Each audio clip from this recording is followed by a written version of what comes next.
Malaquias, capítulo 4, versículos 4, 5 e 6.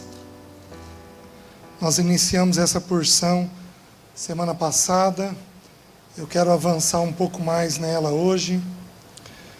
O texto bíblico diz assim: Lembrai-vos da lei de Moisés, meu servo, a qual lhe prescrevi em Horebe, para todo Israel, a saber, estatutos e juízos.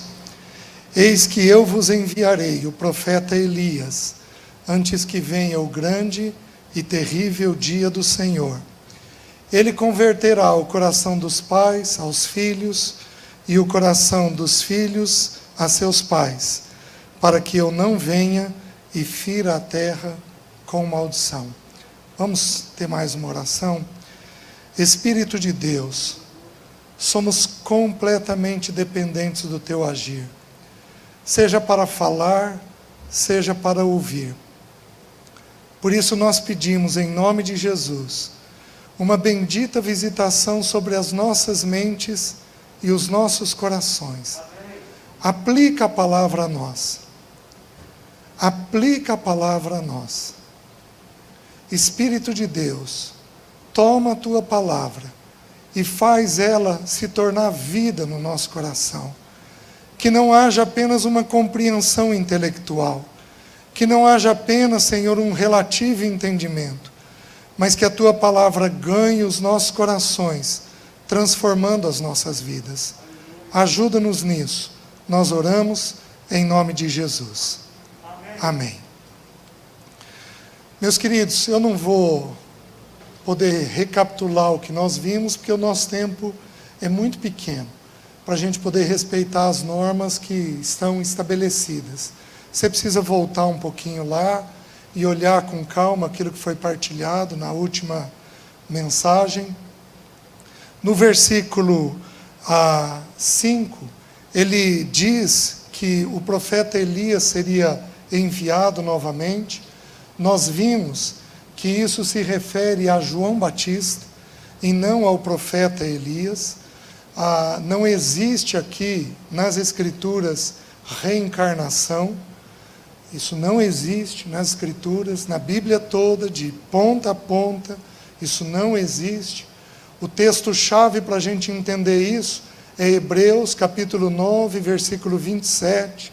Aos homens está dado o direito de morrerem uma vez só. Depois disso, o juízo. Então, quem veio não foi Elias. Quem veio foi João Batista, no espírito e no poder de Elias. O que isso quer dizer? Quer dizer que João Batista veio cumprindo a mesma tarefa que Elias veio. Elias veio como um restaurador da nação de Israel. João Batista veio como um restaurador. Numa época terrível, sombria, onde as pessoas estavam distantes do pecado. Então Elias, ele teve um processo de restauração, e João Batista vem fazer a mesma coisa. E o que nós estamos entendendo?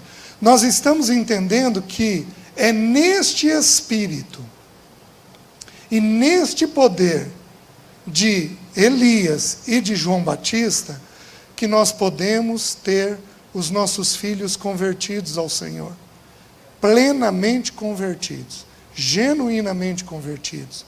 Nós precisamos nos lembrar que Deus não tem netos, Deus só tem filhos, e que a mesma experiência que nós tivemos de novo nascimento, nossos filhos têm necessidade de ter esta mesma experiência sólida, vibrante, única, de uma genuína conversão ao Senhor. Então, o que nós estamos estudando é esse espírito e esse poder que vem João Batista. E ainda no versículo 5 ele diz: antes que venha o grande e terrível dia do Senhor. Jesus, nós acabamos de cantar, e Maranata, vem Senhor, vem buscar o teu povo, a tua geração. Meus queridos, o Senhor está às portas. Ele está às portas. Ele está vindo. as últimas profecias que faltam ser cumpridas com relação ao evangelismo, a tecnologia da internet e o coronavírus estão encaminhando para que isso seja resolvido. Hoje todos os povos, todas as nações, todas as tribos têm acesso a um rádio, têm acesso a um celular, a uma internet. Meus queridos, o evangelho está sendo disseminado. E quando todos os povos ouvirem, o anjo tocará a trombeta. Louvado seja o nome do Senhor.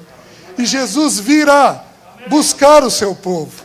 E com o seu povo, a única coisa que eu tenho como povo para apresentar ao meu Senhor é a minha vida, da minha esposa e dos meus filhos. Porque todo o restante vai ficar. Nu viemos e nu voltaremos. Todo o restante vai ficar. A única coisa que é eterna nesta vida é o espírito do ser humano. É a única coisa que é eterna. É a única coisa que tem, de fato, valor nesta vida. E nós, feito loucos ansiosos, desesperados para ganhar essa vida.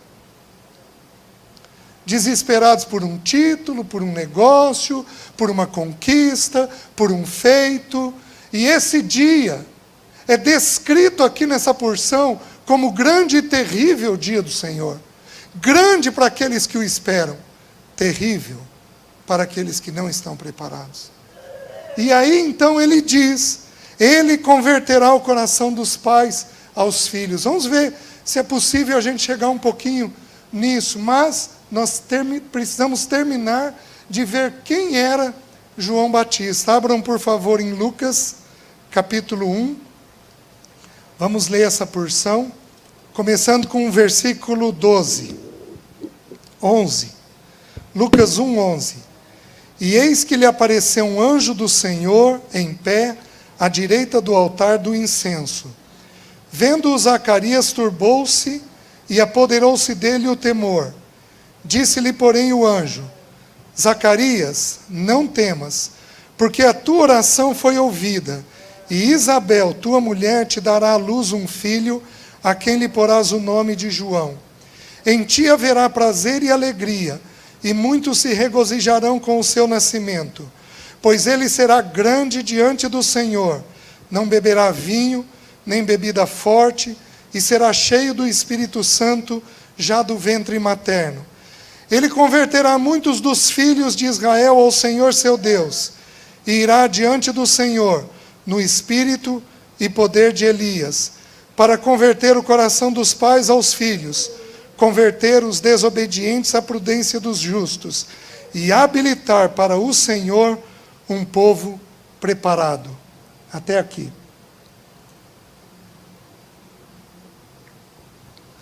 Quem é João Batista? A primeira coisa que o texto nos destaca com muita clareza, mas com muita clareza, é que o nome João significa graça. Então a primeira coisa que esse homem tinha era um espírito e um poder de graça. E isso nós estudamos na semana passada. Graça significa não apenas um favor imerecido. Graça significa aceitação. Os consultórios, como eu disse, de psicologia e de psiquiatria estão abarrotados, as clínicas, os gabinetes dos pastores estão abarrotados de pessoas, sejam irmãos ou não, que não têm aceitação. Não tem isso da parte de pai, não tem isso da parte de mãe, não tem isso da parte dos irmãos, da família, às vezes nem da igreja.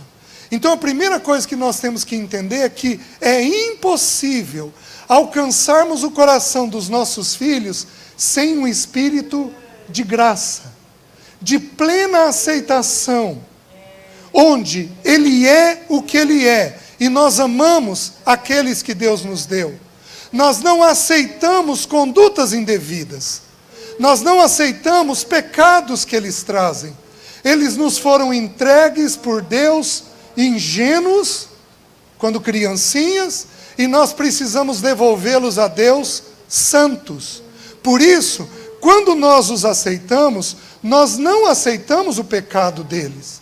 O pecado é para ser tratado, repreendido, cuidado, retirado, mortificado. O pecado é para que nós santifiquemos eles, é para que nós tratemos a vida dos nossos filhos naquilo que é necessário. Mas nós vamos fazê-los com um espírito gracioso. Não com um espírito pesado, legalista, de cobrança.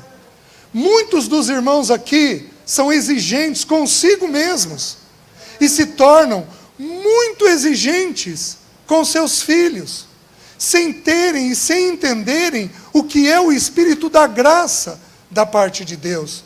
Negociamos com eles o tempo todo. Se eles nos fazem determinadas coisas, nós fazemos a eles. Mas, meus queridos, isso é legalismo. Isso é uma retribuição indevida. Porque na graça, Deus faz por nós sem que nós o mereçamos. Na graça, Ele nos visita, sem que nós retribuamos a Ele. Ele é um Deus completamente gracioso, que faz o sol vir sobre bons e maus, a chuva vir sobre justos e injustos. Então nossos filhos precisam ver em nós uma conduta de quem vai em direção a eles. A graça inicia o relacionamento. A Bíblia diz que quando Jesus deixou a glória que Ele tinha e se fez em forma de homem, nos diz, e isso é nos ensinado em Filipenses, aí nos diz no livro de João, que Ele veio sobre nós com graça sobre graça, cheio de graça. E Ele diz que Ele veio com a graça e a verdade. Nunca podemos falar uma verdade para os nossos filhos, se não for no espírito da graça, da plena aceitação. Em geral, falamos coisas verdadeiras, coisas corretas, mas falamos num espírito legalista, duro, cobrador, exigente, não num espírito de quem aceita plenamente aquele outro.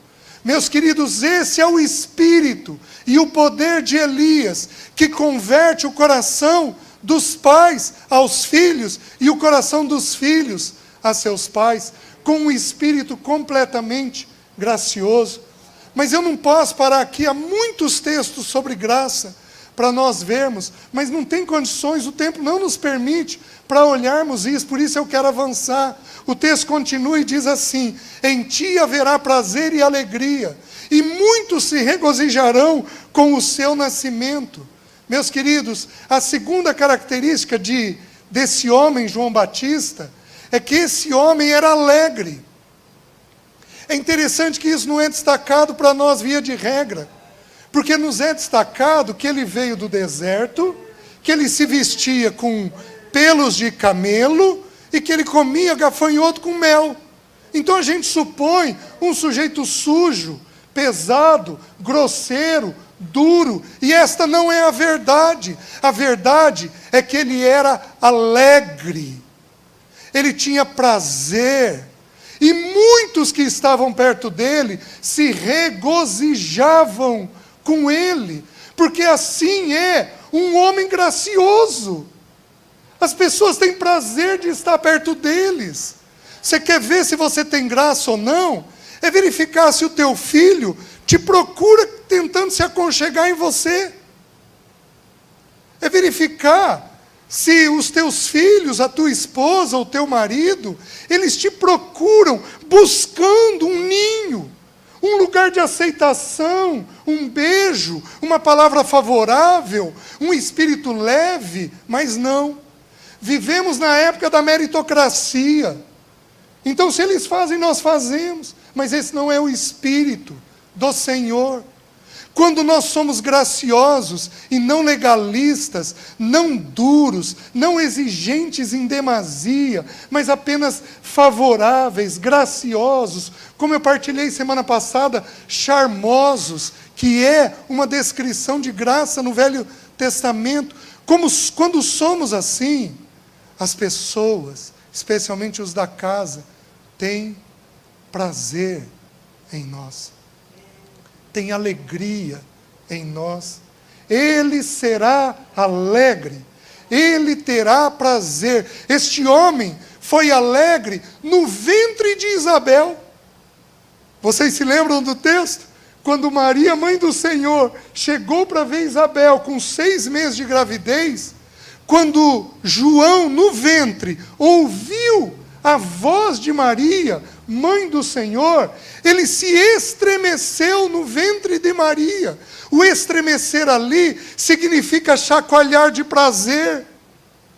Ele tinha prazer nas coisas do Senhor, que é a única coisa verdadeira nesta vida que dá um prazer sólido, definitivo. Sentamos com os nossos filhos para conversar de política, de números, de negócios, mas não sentamos com eles para partilhar as benditas histórias das Escrituras.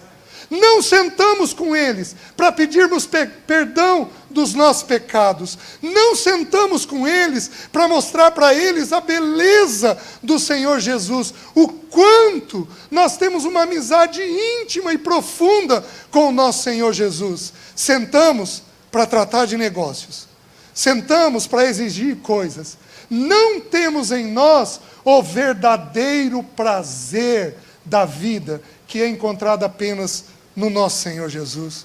Jesus, um pouquinho antes de subir na cruz do Calvário, lá no cenáculo, nos é descrito, na oração sacerdotal, o texto bíblico diz assim: Pai, eu oro para que o meu prazer esteja neles. Qual era o prazer do Filho? A plena presença do Pai, as virtudes do Pai, o amor do Pai, a misericórdia do Pai, a gentileza do Pai, a bondade do Pai, a firmeza do Pai, a santidade do Pai. Este era o prazer do Filho, este era João Batista. Nossos filhos precisam ver isto em nós. Nossos filhos não precisam de um plano de saúde. Nossos filhos não precisam de um imóvel para depois que nós partirmos. Se pudermos dar tudo isso para eles é uma dádiva, mas nossos filhos necessitam essencialmente do prazer que um ser humano pode ter na figura do Pai. Esta é a necessidade que os nossos filhos têm. E aí ele continua e diz assim: pois ele será grande diante do Senhor. Oh, meus queridos, eu conheço muito bem a realidade dos irmãos na cidade de Maringá. Eu sirvo a Deus e aos irmãos há 40 anos nessa cidade. Eu conheço muito bem como essa cidade, que foi uma cidade próspera. Você gostaria de viver em Sodoma? Não. Você gostaria? Não. Nenhum de nós aqui gostaria, né? Pois eu vou te dizer, Maringá é muito parecido. Não por causa da questão da sexualidade. Sabe como é que o livro de Ezequiel descreve a cidade de Sodoma?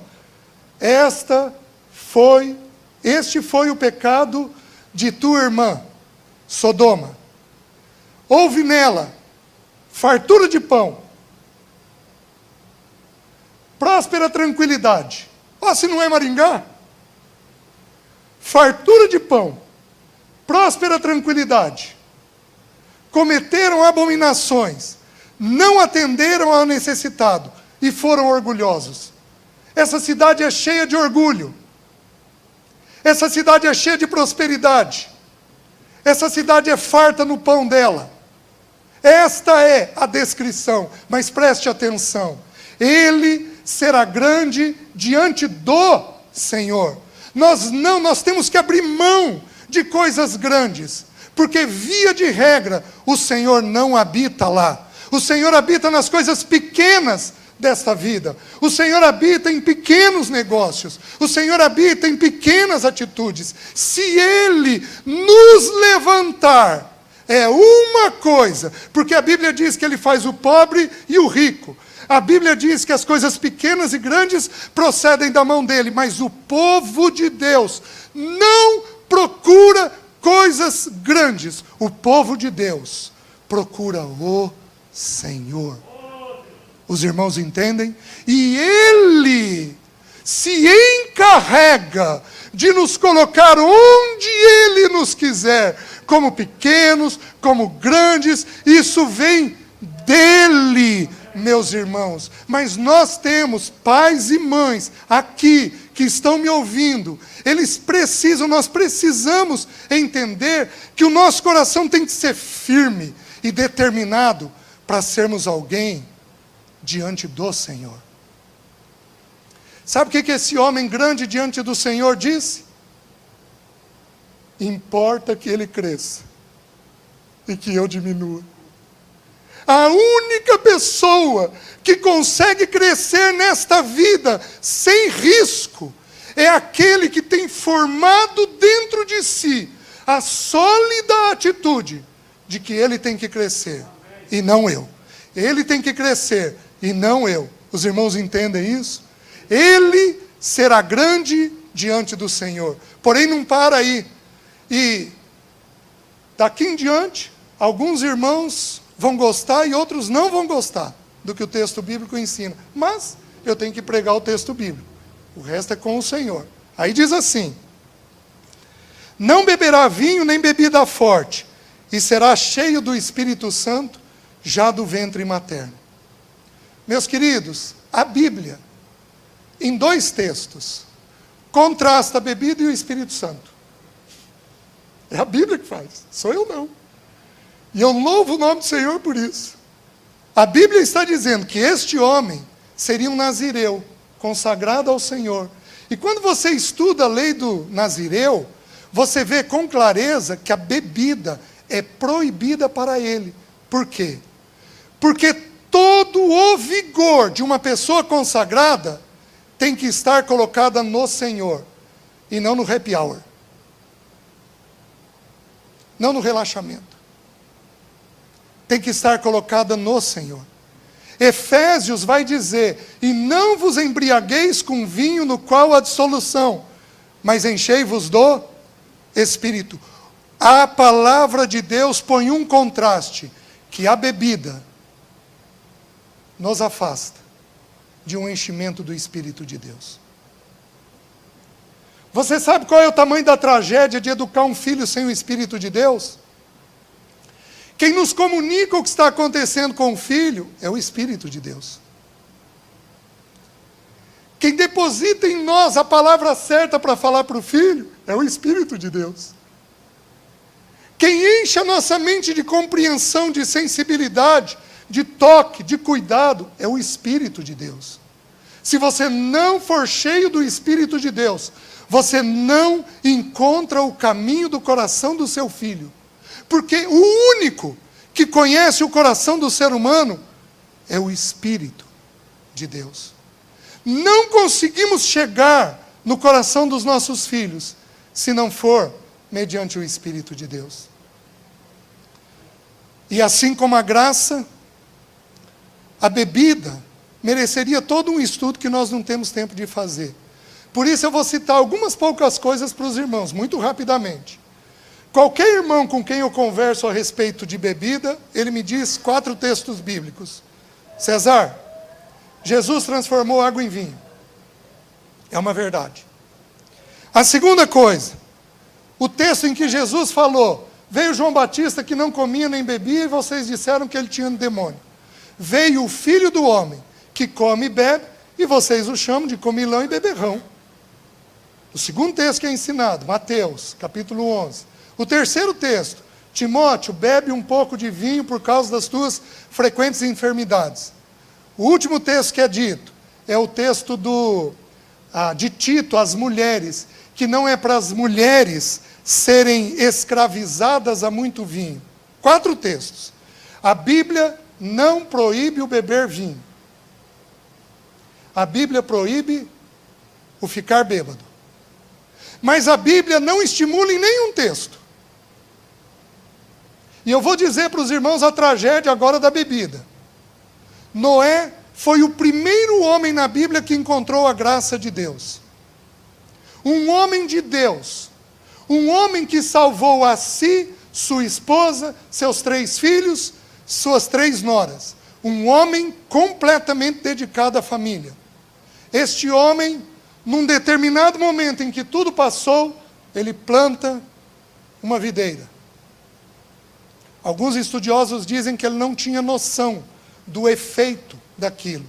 O fato é que ele faz vinho, ele toma aquele vinho, ele tem uma bebedeira, e na bebedeira, um filho zomba dele e um neto é amaldiçoado. Um homem de Deus. Um homem de Deus. Mas a Bíblia relata que teve um neto amaldiçoado por causa disso. Não sou eu que digo, é a ciência que diz. Que filhos e netos de alcoólatras têm distúrbios na mente. Não sou eu quem digo. É a Bíblia e a ciência quem estão dizendo isso daí. Segunda coisa, você pega Ló, não Jó, Ló, sobrinho de Abraão. A Bíblia nos ensina no livro de Judas que ele era um justo, um homem convertido, morando dentro de Sodoma. E o texto bíblico diz que ele afligia a sua alma com o comportamento daqueles insubordinados. Então ele sofria com o pecado. Meus queridos, qual é a história? Deus o tira de Sodoma. Ele era um irmão. A sua esposa, muito possivelmente salva, porque ela virou uma estátua de sal. Sal é um símbolo na Bíblia de novo nascimento, porém, era uma mulher completamente mundana. O que aconteceu com suas 2 filhas?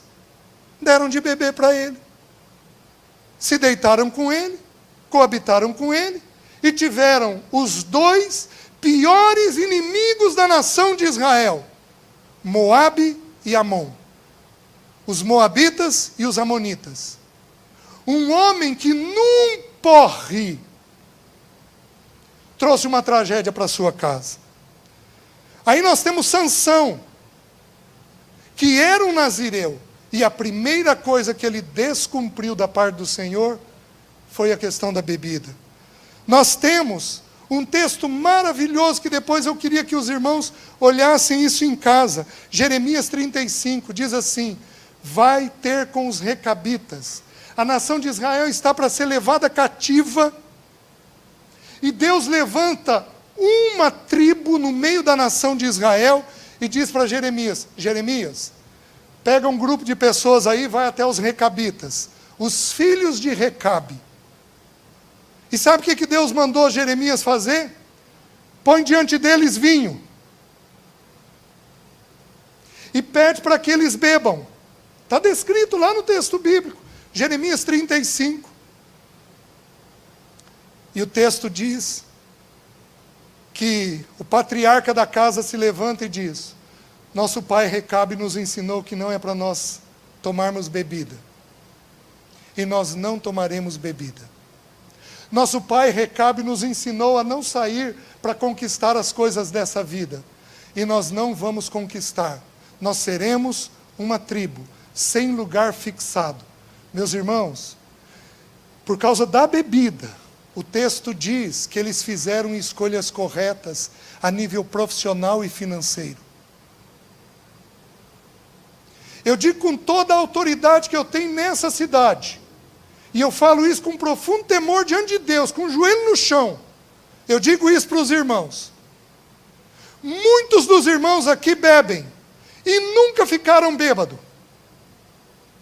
Mas muitos dos irmãos aqui que bebem e nunca ficaram bêbados, tiveram seus filhos bêbados.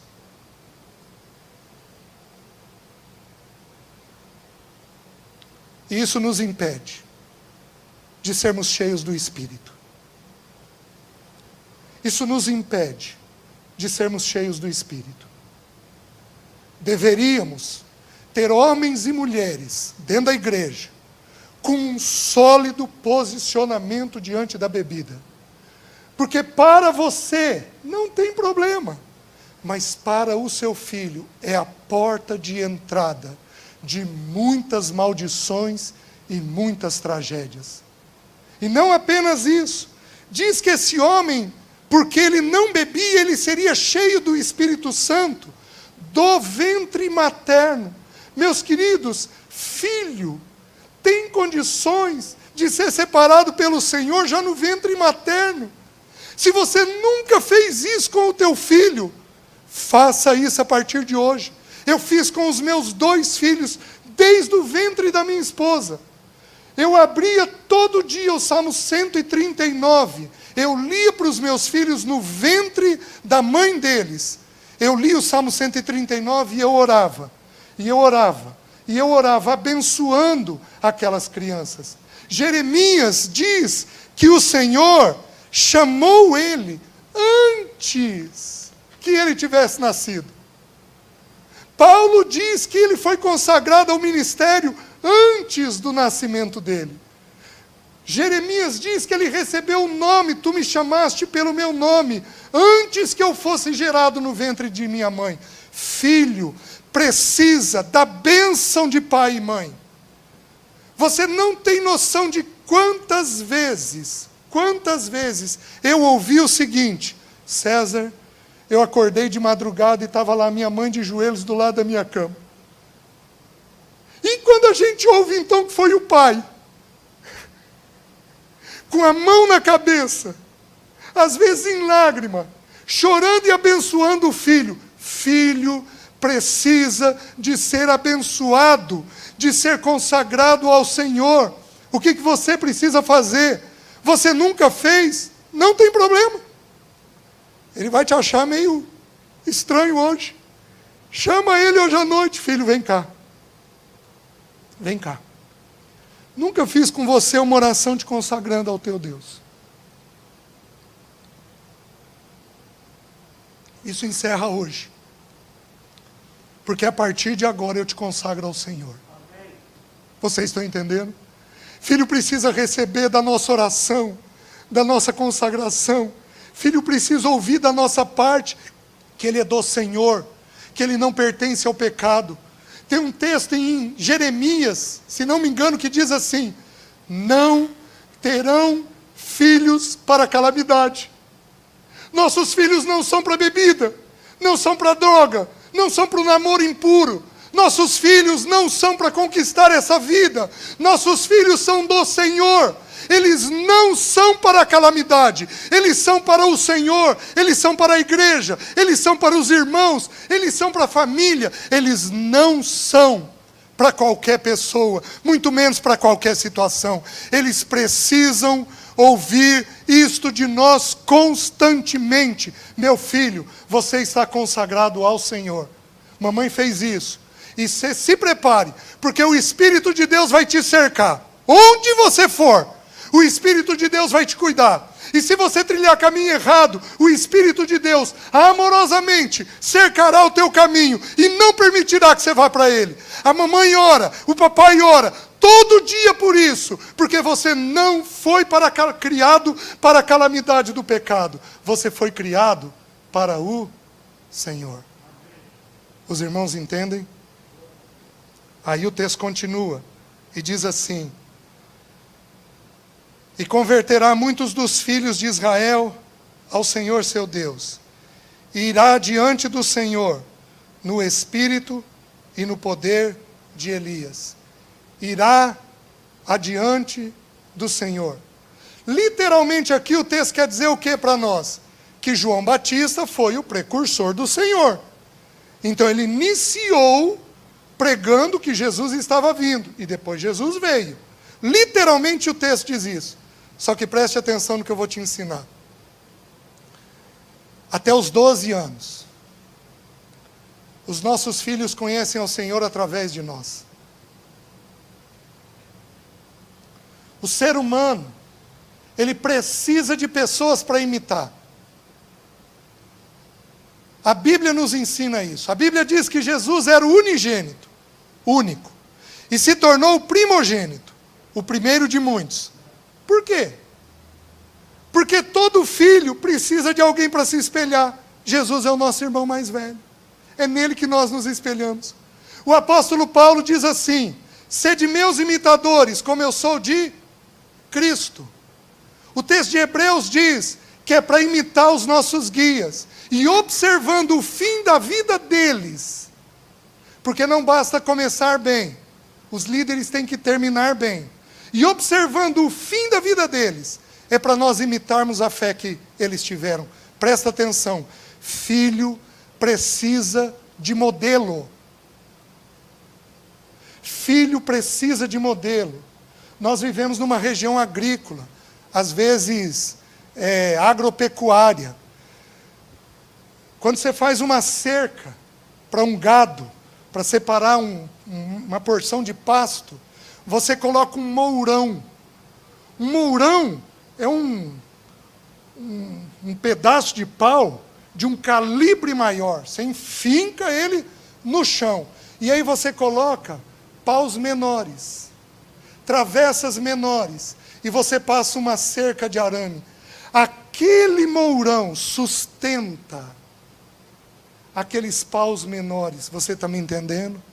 Deus precisa levantar mourões dentro da igreja. Nossos filhos precisam ter em nós homens mourões. Gente equilibrada com o trabalho, gente equilibrada com o dinheiro, gente que não bebe, gente que aprende a conversar, gente que confessa seus pecados, gente que ama profundamente o Senhor. Nossos filhos precisam de pessoas desta maneira. O Senhor precisa levantar pessoas que vão adiante dEle. Você está me entendendo? Quando você põe a cabeça do filho no ombro, quando você, como mãe, faz um cafuné na cabeça dele, sabe quem você está representando? Deus Pai. Porque a Bíblia diz que o filho habitava no seio do pai. Seio é esse osso frontal.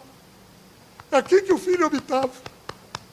Você representa Deus. Quando você é um modelo para o teu filho, filho, papai já fez dessa forma, isso foi pecado, foi errado, eu gostaria que você agisse assim. Olha para o papai, é assim que o papai age. Quando você faz isso, seu filho está tendo um irmão mais velho, que é Jesus. Quando somos gentis, dóceis, provedores, cuidadosos, sem cobrança, nossos filhos estão tendo a visão adequada de Deus Pai.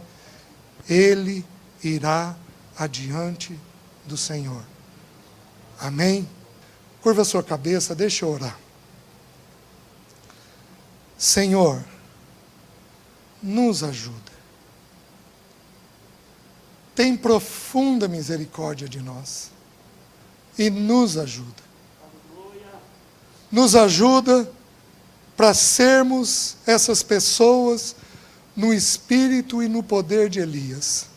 Só pelo teu espírito. Converte o coração dos pais aos filhos.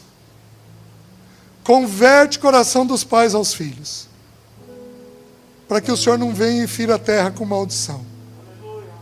Põe arrependimento no coração de todos nós. A começar do meu coração. E ajuda-nos a sermos as pessoas que o Senhor deseja. Senhor, ajuda o teu povo. Nós oramos em nome de Jesus. Amém. Deus abençoe, irmãos. Amém, amém. Graças a Deus. Louvado seja o nome do Senhor pela sua palavra. Fomos muito abençoados, irmãos. Amém.